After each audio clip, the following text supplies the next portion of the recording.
Everyone hold your tears for poor Rachel Zegler, because we have yet another sad story of the young starlet's destruction. Today we're telling you about Lilo and Stitch and how it conquered Snow White, defeated it, surpassed it at the box office in only 4 days. It's the kind of comparison you just can't believe until you see it with your own eyes, and we're bringing you this report of excellence right now.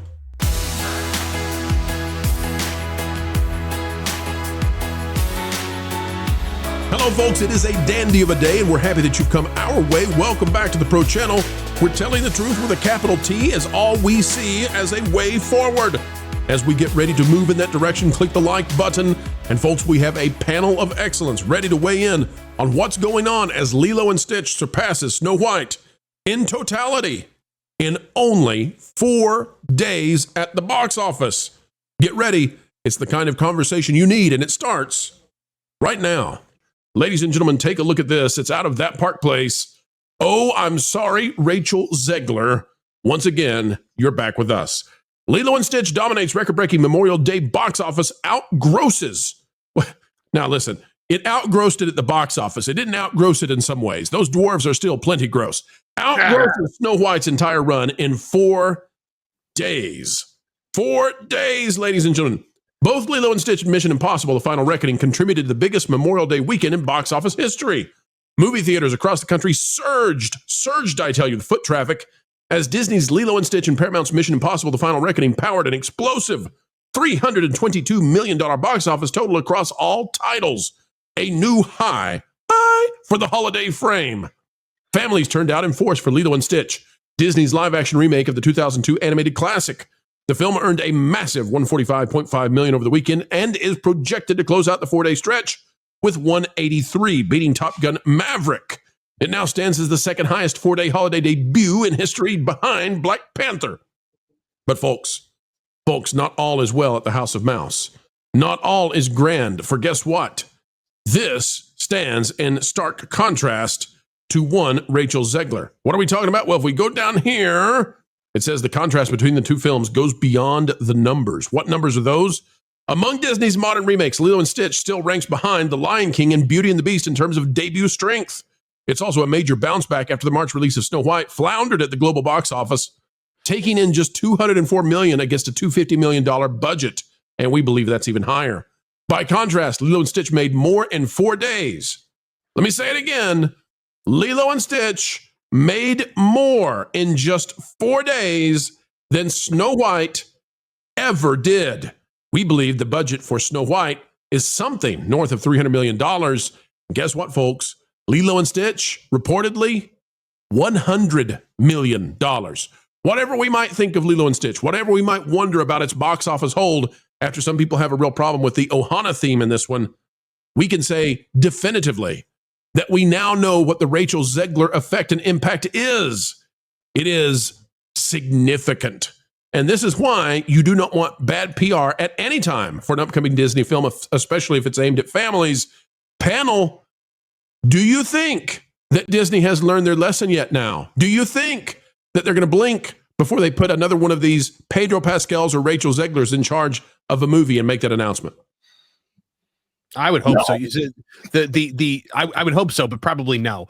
But Lilo and Stitch, $158.7 million from overseas came in to make a global box office total currently pro of $341.7 million. So it didn't just squeak by Snow White's entire theatrical run; it destroyed it in one single holiday weekend. So in one weekend. Yeah, you'd think that Disney would look at that, because now here's the thing. Disney has to now ask itself, okay, well, why? It's not because Lilo and Stitch is so much of a more beloved story than Snow White. It didn't get much more beloved than Snow White when it comes to Disney animation. You have to look at the fact that there was no divisive identity politics inserted into this. Now, you also can't make the idea that, like, oh, well, people just don't like stories about women or women of color. Lilo and Nani are both women of color. The fact is that the movie was always about women of color. You presented the movie as is. You didn't make ideological changes to your casting the way you did with Snow White, specifically to make a political point. And you didn't have a loudmouth, Foghorn going out there and calling and bashing the original. You But didn't have any of that. Marvin, hold on. It wasn't known going in, but some people, and I'm not saying that the majority, but I'm saying that there's a significant portion of people going to see this Lilo and Stitch movie who walk away and are not happy with it.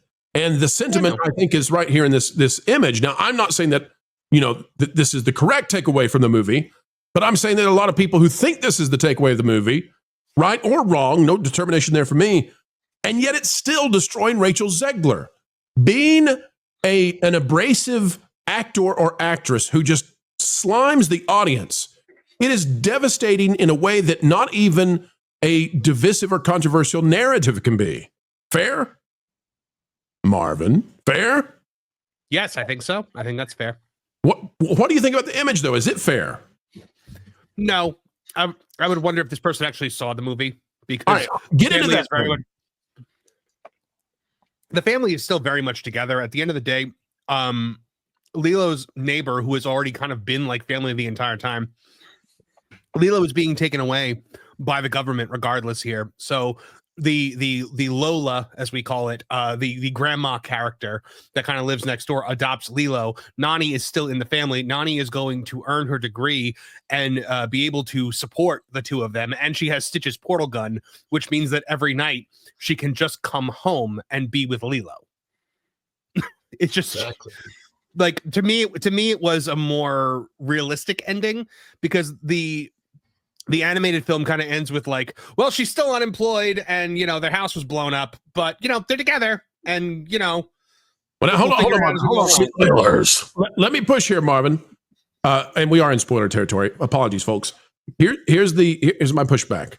Do you think that the original movie ended the way that it did without the post-credit scene, and then somebody, when they decided we're going to get this out of the woke era, watch the movie? Maybe it was Bob. Maybe the 17th time he watched this in his consultation CEO role, maybe he said, guys, we got to have an ending scene where she gets to visit Lilo all the time, or else we're going to face our own dead reckoning. It's definitely possible. By the way, guys, I apologize for the fact that when I came back, I was eating. I thought I was done, and I caught you. Take a bite of crab rangoon. I normally would not have done that. I was also a commenter on the chat. I'm like, I swear I didn't try. I didn't try to do that.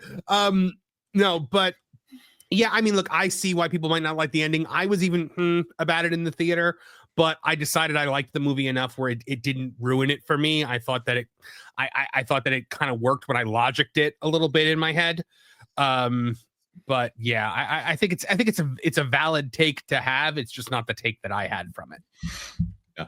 I would say also Disney even did that with Lady and the Tramp. The Basset Hound dies in Lady and the Tramp, and then they realized, well, that's a little dark, so they had him coming up in the end scene after the fact there. So those kind of changes at the end, especially when you are focus testing these things, as Disney has always done, I wouldn't be surprised there. The real issue with this film is that it is not very good when you think about it. So, all right, now wait a minute, Jonas, hold on. I got a bigger question for you, though, and the bigger question is: so Lilo and Stitch, we're going to see how the hold plays out, right? The hold means that we're going to see if it can hold the audience in spite of some people really not liking the way that it ends. All right, but Zegler annihilated Snow White. There was other stuff, but Zegler really damaged it. Disney still has a Zegler problem, and its name is Pedro. Pedro Pascal is giving Disney an issue with Fantastic Four. Do you think, Jonas, that what we're seeing here is that the lead up to a movie matters sometimes more than the movie itself in terms of what the box office is going to do? And is Pedro annihilating Disney by doing what he's doing? Right. If the subject is specifically, I mean, not our gripes with the film, which is it's a totally different thing than the Rachel Zegler Snow White is a bad film. It is just a bad film. It is a film that changes tones, changes haircuts frequently. It is a film that is vaguely communist, actually specifically communist for weird portions of it. Songs are not good. The star is rhetorically repulsive in the way that she talks about people that would want to watch the movie. This is a movie that is enjoyable. Lilo and Stitch is a good movie in the fact that it can leave you with good feelings. Just don't think about the plot too much. There's nothing wrong with sitting down in front of this. If you don't think too hard, it will remind you of the movie that you have already seen, which is a great movie. And so that's fine. As an ad, as an enjoyable hour-and-a-half ad for the original Lilo and Stitch that you had to pay money to see the ad, okay, that's fine. It probably will make a lot of money. Rachel Zegler obliterated any chance of profitability for that Snow White film. And it took a very long time for that movie to come out. So she had a very long opportunity to go through every single group on the planet and make sure everybody knows where they stand with Rachel Zegler. Whereas I don't know what little Lilo, 6-year-old Lilo thinks of me, but Yeah, I was going to say, Zegler was the natural progression of actors having entirely too much access to make sure the world knows their opinion. It was Jane Fonda plus George Clooney plus Bruce Springsteen on all the steroids. And then it was also hyped up by the Disney outrage marketing machine, and they just misread the culture. They thought it was acceptable to do this. They let her loose, and then someone had an oh poop moment because it was too late to put the genie back in the bottle. And then because you enabled her, you couldn't shut her up. The Pedro is a little bit more of the same, but because he was more famous than her at the time, it's a little easier to ignore him, until that Gino Carano problem rears its ugly head, publicly again. Listen, the difference here is, what's that old saying? One time is an accident, 2 times is a coincidence, 3 times is a pattern. Disney, make 3 movies where your stars don't do something repugnant, and maybe, just maybe, I'll go, change is coming. Until then, this is just a happy accident.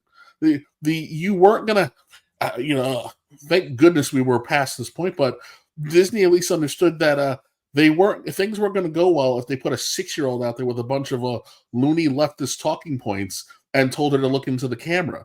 So they weren't able to put their feet in their mouths simply by virtue of there was no opportunity to put a foot in a mouth. Well, I'll also point out there were good press moments for Rachel Zegler, but no one cared by the time they got to those good press moments where somebody interviews her and asks her about her favorite Disney princess, and she's able to rattle off a bunch of things because she's, again, theater kid. She knows all about the Disney princesses, and she has many relatable takes. So I think that if it's not that, okay, you do the good PR, it's that you also have to make sure that these people shut up. Yeah. Which they did a great job with this film. There was even a woke controversy because apparently they didn't like the color of Nani's skin there. She wasn't dark enough. Oh yeah, they all freaked out about that. It was the dumbest thing. It was ridiculous. Look, on Rachel Zegler, again, and I think Kevin pointed this out, I think that in the beginning she was being very much empowered by Disney to say things like, well, she's not going to be saved by the prince and this and that and the other. I also think that the way that she puts things is just, it kind of gives you a cringe feeling when she talks like that. But on the other side of this, there is an actor in Hollywood who says things that upset a particular group. And when he says things, guess what? The box office does not react negatively, and that is Chris Pratt. Chris Pratt has said some things that have really upset the far lefties, the wokies, if you will. But does it hurt the box office? Has it hurt Guardians of the Galaxy? Though I think all 3 films have done very well at the box office. And it is very interesting that when you see somebody that, he's not incredibly outspoken about it, they're like some certain actors are. But on the same token, he has definitely made it a point to basically say, hey, you know what? I believe in God. I want to have God in our lives. And he's very, he's well known about that. And it does not hurt the box office. So it's pretty clear to me that when it comes to the mainstream people that are watching films, going to the box office, going to see movies, I want to take my family to see a movie. What I want to make sure is that in the story, there's nothing that's going to be particularly offensive to my traditional family values.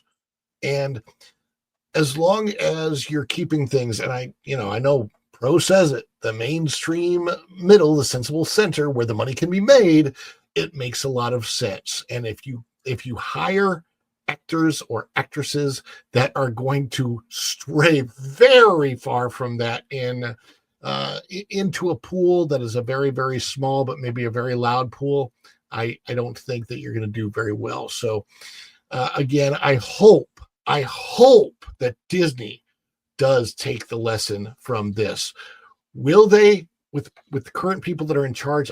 I don't have a lot of faith that they will, and it scares me. And I really, really hope that leadership at Disney changes very quickly and in a good way. I'm also very concerned that it's not going to do that either. So, but we can hope, we can pray. That's right. And culture, we say you get the final word. What say you? Has Disney learned their lesson now that Lilo and Stitch has bumped Snow White in 4 days? Yeah, I would say they probably haven't learned their lesson, or at least not the studio chiefs. I would say the people that have been producing this material that is so divisive for so long is just still encouraged to do so. Despite Disney being given 3 lessons, we fail to recall that you had Deadpool and Wolverine, which was only offensive because of the language and violence to families, and they still went anyway. You have, of course, Inside Out 2, which was a high-performing film that they removed all of the offensive, divisive bologna sausage from. And then, of course, this Lilo and Stitch, which the only thing people are catching, I mean, I can understand why they're catching it, but honestly, I don't think there's anything in here that anybody would be terribly worried about. And I'm not the only one that shares that opinion. You can look at Film Threat and all of our friends that surround us in this sphere, saying there's nothing here that people are reacting to that they should be. Now, I'm not going to tell anybody how to feel, but I'm going to tell you how I feel. And I feel this way. When it comes to cinema, Disney, all I ask is that you make it so I don't have to talk to my audience or my friends about whether or not it is safe to take their family to a movie. I don't want to do that anymore. I want to maybe warn them about language and violence, the normal things that I would warn a family about. Look, if you have this age kid, you're probably fine, whatever. But I don't want to be constantly, playing a goalie when I'm going to see these films. I want to focus on whether or not the film's good, the story's good, the casting was good, the cinematography was good, the whether or not the film was in focus, which is sometimes the only thing that I can compliment on films these days. But just let's get to that point. Do I think Disney's there yet? Heck no. Do I think they'll get there anytime soon? Absolutely not. The culture is just so seeped in this poison that I think it will take a long time culturally to emerge. And I think that that's going to affect them, not just in cinema, which is the conversation we're having now, but in theme parks and television and everything else that they do. And I think that that's sad for a company that I had spent so long in and generationally, before I came to this planet, was invested in. So when you get to that point, they give you get little pieces of hope, but then you get what you get on Disney minus, which we're about to get more of real soon in the form of I guess the last 3 episodes of a terrible pretend Iron Man show, Ironheart, based on an adult film from Japan. Way to go, guys. But culture, Disney can go from sad to glad, not by purchasing the right kind of garbage bag, but rather by having families, when they get in their car outside of the theater, talk about where the next Happy Meal is going to be, which McDonald's they're going to, and not be forced to have the talk with the child in the back seat about some sort of controversial issue that they didn't want to discuss for another 5 years. Well, folks, we've come to the end of another video of pure excellence and fun, explaining entertainment, keeping you ahead of the culture curve. That's what we hope you believe we've just done. And why should you believe it? Well, because we've done our very best to make it so, to be true, to be factual, and to do what the mainstream so-called access journalists simply won't. Folks, you can help share this out across the fruited plains of YouTube by clicking the like button. Share, subscribe, click it, stick it to the algorithms. It is the notification bell. Drop a comment down below. Let us know your thoughts. And folks, as we get ready to say sayonara for now, we ask that you keep learning, keep growing, and wherever you are and whatever you're doing, keep having fun. Hey, Floral, guess what? You put a fork in Pro's microwave again. No, that was yesterday. I don't know that what. Oh, I've decided to give up on torturing Jonas. What? Why? In the same way the cat sleeps like 20 hours a day, that was like your purpose. I know, but I've decided there's bigger fish to fry. Okay. Like Lorne. I mean, think about it. Everybody loves him. He's a fan favorite, and frankly, he has almost no weaknesses I can find. Except that he's really smart. So, you want to annoy the one panelist without a single flaw, because he's smart. Yeah, like that winged statue at that fancy Paris museum thingy. I want to break the one thing that everyone loves most. So, kind of like the opposite of Rachel Zegler. Yeah, exactly. And I get to see her all the time at family reunions anyway. You get to see Rachel Zegler? Yeah. She's a total troll. Lives under a bridge, harasses billy goats, the whole 9 yards. It all makes sense now. Speaking of which, maybe she'll get me... Okay, I'm gonna call her on my... I'm gonna call her and see if she'll be in the next Indiana Jones. She should be the next Indiana Jones. That'll totally destroy Lord. He loves Indiana Jones. Oh, that's cruel.